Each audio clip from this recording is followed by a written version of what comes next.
Hello everybody, and welcome back once again. My name is Jordan, also known as JMonster, and today we have something that absolutely nobody asked for. I don't usually get myself involved with these kinds of conversations, as it's not really within the purview of my channel. It's mostly predicated on gameplay videos and stream of consciousness, commentary, and things like that. But anybody who knows me knows that I do have like fairly strong opinions about certain what I feel to be anti-consumer practices in the games industry. And today we're going to talk a little bit about one of those instances. And do bear in mind that I am coming at this from the perspective of being a consumer, being a customer, somebody who is like kind of on the fence about, purchasing this title.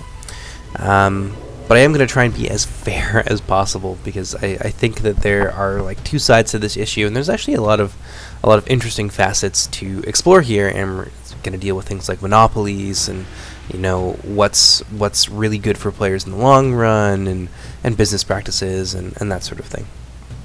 So of course we're going to be talking about the fairly galvanizing announcement from Creative Assembly over the last couple days about how Total War Troy will be an exclusive title available only on Epic Games for the first year of its existence. And there's really a lot to talk about here. There's some good things, there's some bad things, and I'm going to try and blend both of those in fairly equal measure. So let's talk a little bit about why this is potentially a good thing for Creative Assembly, and why Steam having a competitor is, I think, very, very important. Because currently Steam does have pretty well a monopoly on the third-party digital distribution thing, that part of the market, whatever you want to call it. They really got that cornered, and they have for at least the last 15 years. So having this rival there does kind of put a fire under Valve's butt, and we've seen that with updates to Steam's user interface. We've also seen them willing to reform their revenue split, because normally they take 30% off the top, which it's kind of an industry standard. So like if you have an app on like the Apple Store, for example, they will take 30% of that. And okay, it's fine, it's an industry standard, but that doesn't make it any less extortionate, in my opinion. Pardon me. So 30% off the top, that really sucks. Steam is at least willing to kind of back down on that a little bit, depending on how well a game sells. So that can vary from 30% all the way down to 20%. And Epic Games only takes 18% at all times.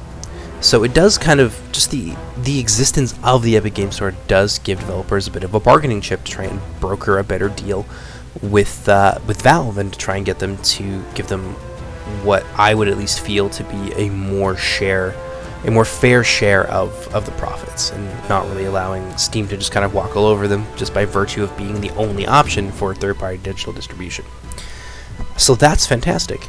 And I think that ultimately having at least three different platforms, two is nice, but having three different platforms does give us a lot of choice, and it is going to open up things like, as Epic likes to do, free games for gamers, and obviously we like free stuff. But I think the point that I want to try and get across here is that currently, and at least in this situation, free doesn't mean that you won't be paying for it in some way. So, this is a great business decision for CA. It does open up a ton of possibilities. I think probably the most lucrative and the most obvious is that the Epic Games Store is offering this game for free. So every time someone downloads the game on their platform, they're going to be paying CA the cost of that game minus their 18% cut. And then you're going to run into a situation where, because there is no crossplay, and we will talk about that in depth, and kind of the consequences of that. Sorry, just a little bit allergy stuffy. But because there's no crossplay, you could run into a situation where CA basically gets paid for the game twice, because someone went and bought it on Steam because they wanted to, play on Steam with people who own the game there on that platform. So a player has bought the game once, but CA has been paid twice. So there's some potential for double dipping there, which is great for them, and especially great given that these Saga titles, and I think that this holds true for this title as well, have had some difficulties in the past. Thrones of Britannia was disappointing for a lot of people, and really I feel existed only to capitalize on like the Vikings hype that was really, really strong at the time. But it's maybe CA saw that this was, like, they were watching like the tracking of this game, and they decided that, you know, this isn't really going to be a strong release for us. And then Epic Games, according to CA, approaches them and says, hey, we will pay you all of the day one sales. We'll offer this game for free on our platform, and, you know, every time that it's downloaded, you will get that money minus our cut. And that's, I think, a really, really attractive deal for CA from a business standpoint. And so you can't, I mean, you can maybe, I don't know, fault them if you want to, but it does make sense for them if their goal is to make as much money as possible, which it obviously is. So to sum up, it does give us options. It does get us free games, as, you know, various platforms will be trying to vie for our attention. And I think, you know, adding a third party to this mix, like GOG, for example, would be a great thing for us. And it does help give developers a little bit more of a bargaining chip to barter a better deal with Steam, which I think is really important, especially for smaller indie developers. Like, not paying 30% of your earnings to Steam simply because Steam exists is obviously a great deal for developers. But that's the thing, is that Epic has been way more successful at getting developers to come to them than they have with players. And I think that in this case, it's not the greatest deal for players. The Epic Game Store does lack a lot of features that CA has had for years, and some of them I think are really fundamental for something that, unlike Steam, is not a hub. It is a store. It is exclusively a store. So not having things like a shopping cart is pretty big. Not being able to gift games to people is big. But in terms of gameplay, because you will also be launching your games through the Epic Game Store, not having mod support or achievements. I mean, mods are currently on their roadmap, but we haven't heard anything about that, and there's no idea what the timeline on that is going to be, because they did set themselves timelines and they ended up kind of blowing past them. And, you know, that's kind of the nature of software development. It's a very, very fickle beast. But we have no idea when we'll be getting mod support, which means that it seems to be the case that people believe that you'll still be able to mod. You'll just have to do it in kind of the old caveman way that you do with, you know, Third Age or Silmarillion or Reforged, etc., etc. But currently there isn't any mod support, and I have heard a couple different sides of the story in that there won't be, like, mods available, and you certainly won't have the ability to manage them and download them easily through a function like the Steam Store, because Epic Games doesn't have that yet. And they've been around for, you know, a couple of years, and, you know, not having mod support or a shopping cart is kind of a big deal. And that's, I think, like, mods are really a feature that we've really come to rely on as Total War players, because we've all been there. We've all been through at least one Creative Assembly launch, and, you know, games launch, they're buggy, and a lot of times they feel fairly unfinished, and they're not particularly well balanced. I remember playing Warhammer 2 for the first time and going through most of the game with archers and spearmen, because archers are just so damned good. Then, you know, the spearmen are just there to kind of get in the way and let the archers, like, do their job, and you were able to do that for most of the game. Obviously these things tend to get better over time, and to use a more recent Saga title, Thrones of Britannia was really poorly balanced, and it's better now, but, you know, that game was a flash in the pan. Like, it was there and it was gone, and you know, nobody really plays it anymore. So not having these features is a really big black mark, I feel, against the Epic Game Store, because these are basic things. These are things that we've come to expect over the last 15 years of Steam's hegemony, and not being able to offer that is a big deal. And not being able to offer that 2 years into your existence is a problem. So I feel like, instead of bribing people with exclusives and cutting off choice from players for at least the period of a year, instead of, you know, spending some of that massive Fortnite mountain of money to improve your platform and to make it a better product that people actually want to come and use, you know, that would be better. I feel that just offering people exclusives kind of misses the point, and it almost seems like the easy way out. And it feels to me like strong arming, because if there's a game that you want to play and it comes out only on the Epic Game Store, either you wait for a year, which sucks for you, and it sucks for the developer because they're not getting, you know, money from you, and that's important for them obviously as a company and as a business. But you're not able to enjoy that game because, you know, maybe you don't want to, you know, download the Epic Store. Hold on, let me just turn off my Discord here. So yeah, that's a problem, and there's some other issues that are kind of inherent to that as well, but we'll get into it. And there's also the problems of the thing just not being very functional and being kind of just a blob, a featureless blob. As I've mentioned a few times now, Epic Games loves their exclusives, but there is no functionality within the Epic Games launcher to search for things by exclusive titles, at least not that I found. I could be wrong. If I am, please correct me. But I looked and I did not find anything that I could use to like sort games easily the way that you do on Steam. And that's a big deal. Like, if you're an indie developer and you've signed on an exclusivity deal, you want people to be able to search and to look on the Epic Games Store to find out what makes them, you know, special and unique. So if it's going to be exclusive titles, and they're not going to like work, or at least not work really quickly on adding new features to the platform, really it boils down to, you know, what games can you offer that other people can't, and not having an easy way to search for that is kind of a problem for, you know, players and also for developers who want to get their work seen. So I don't think that that's great. I don't think there's really much that Epic offers that Steam doesn't, and that's maybe something that they should be focusing on rather than, in my opinion, bribing people to come and use their platform.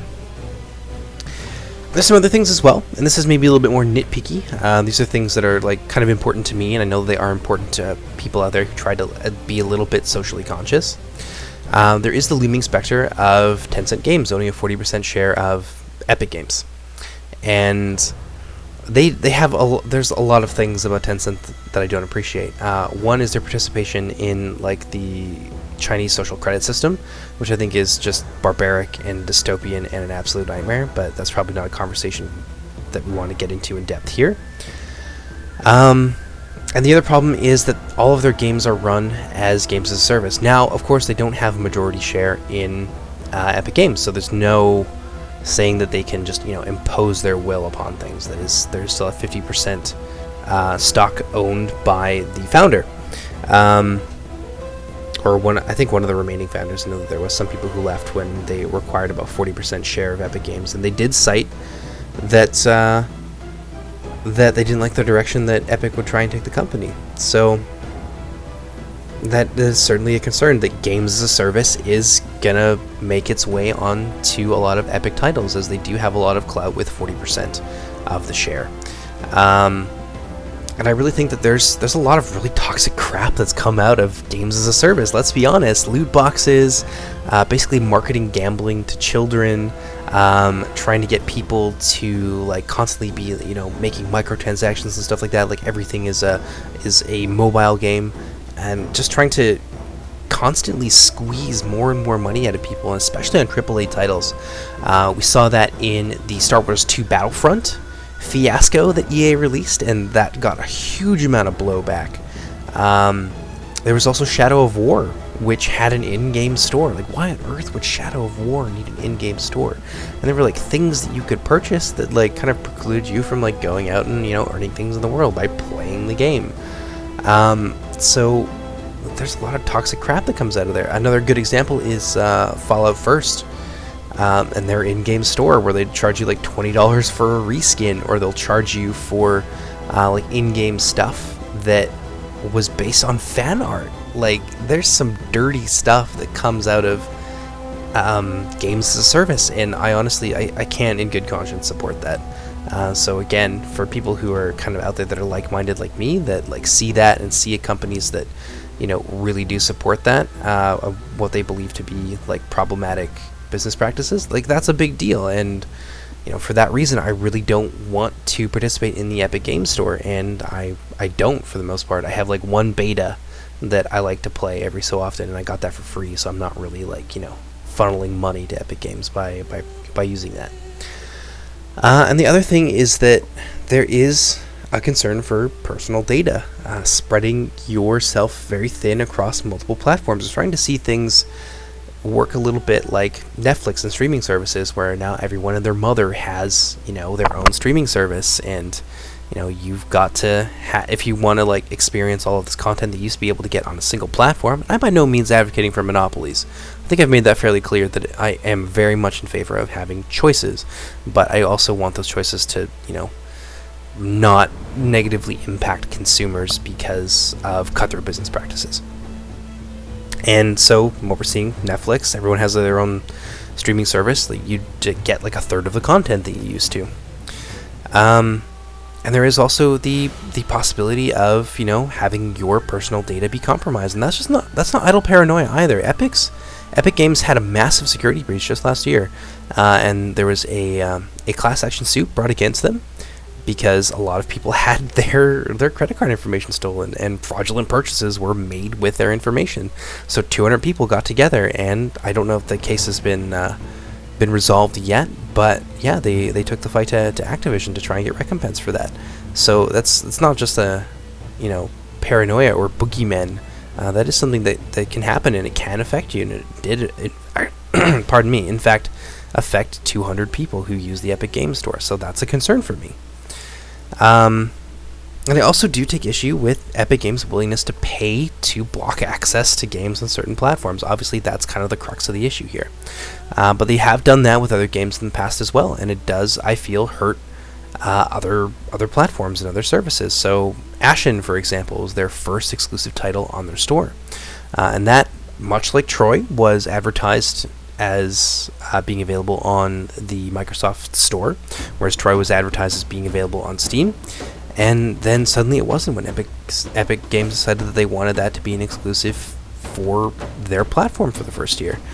And it does hurt the services that aren't able to get these games on there, and it does actually hurt the community as well, because at the end of the day, in this title at least, there is no crossplay, so you can't even have a contiguous community of players because they're split between two mutually exclusive, rival, and I would say hostile platforms.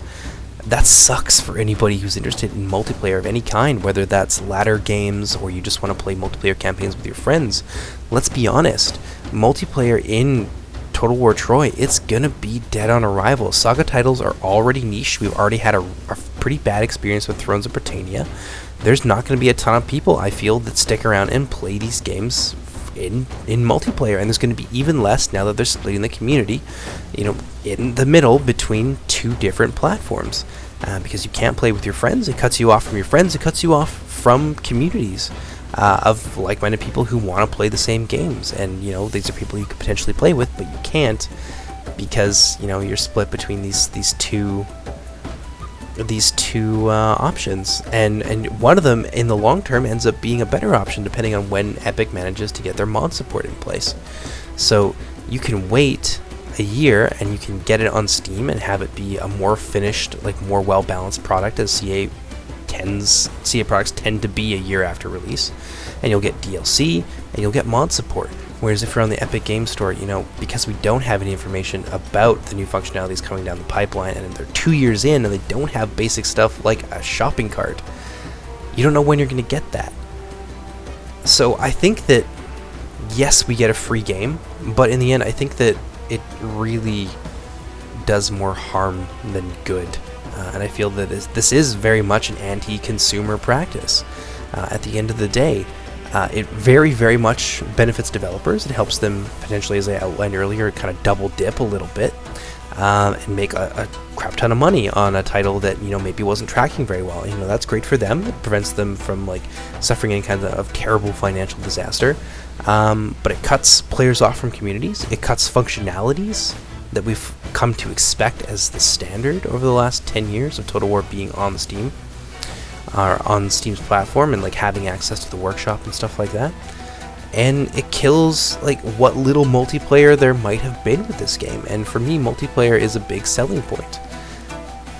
It just ends up sucking at the end of the day. It's just crap, and it's prioritizing short-term profits over the end user experience, which I think quite reasonably to be anti-consumer, so I'm not a big fan of that.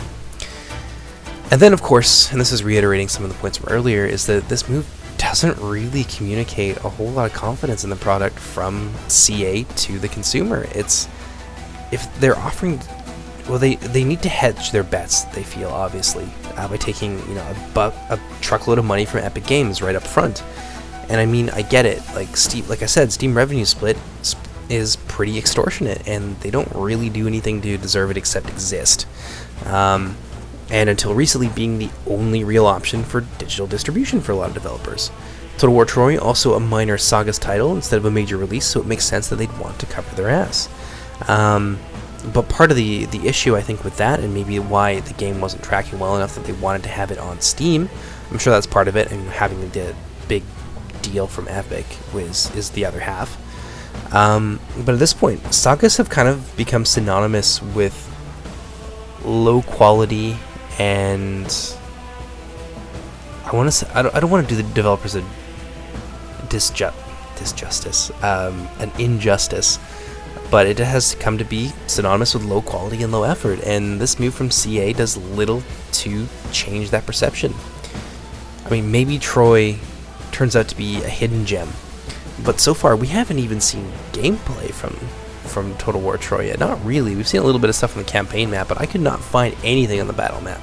I couldn't find much about Total War Troy online, and we are going to get some gameplay in the next couple of days. I am filming this on the 3rd of June, and we are slated at least to have some gameplay on Indie Pride's channel coming out on the 4th. But this is a game that comes out in August, and we don't know very much about it. I don't even think we know if they're going to have like Lord duels and stuff like that, like they're going to carry over some of the innovations that they brought into Three Kingdoms, for example. We don't know. And we don't know what that's going to look like, and you know how it's going to be on the battle map. Like, we just don't really know a lot of stuff. And maybe CA needed to do this, at least partially, because they didn't expect the game to sell super well, and this was the best way to maximize profits. But at the same time, if they want a game to sell well, maybe they should dedicate the resources needed to show us that it's a title that's worth our time. Otherwise, you know, why should we go out and buy it? And then, you know, kind of putting us in the situation that we're in right now, where you choose between being able to play the game at all, but having like a reduced experience because of the lack of mods, and because of how CA games tend to be at release, versus, you know, waiting a year down the line and, you know, maybe picking it up on like sale or something, but having an infinitely better experience in all likelihood, to be honest. I don't know. I don't feel like it's a great look at the end of the day. So just to reiterate, the Epic Game Store is, in terms of features from the standpoint of users, an inferior platform.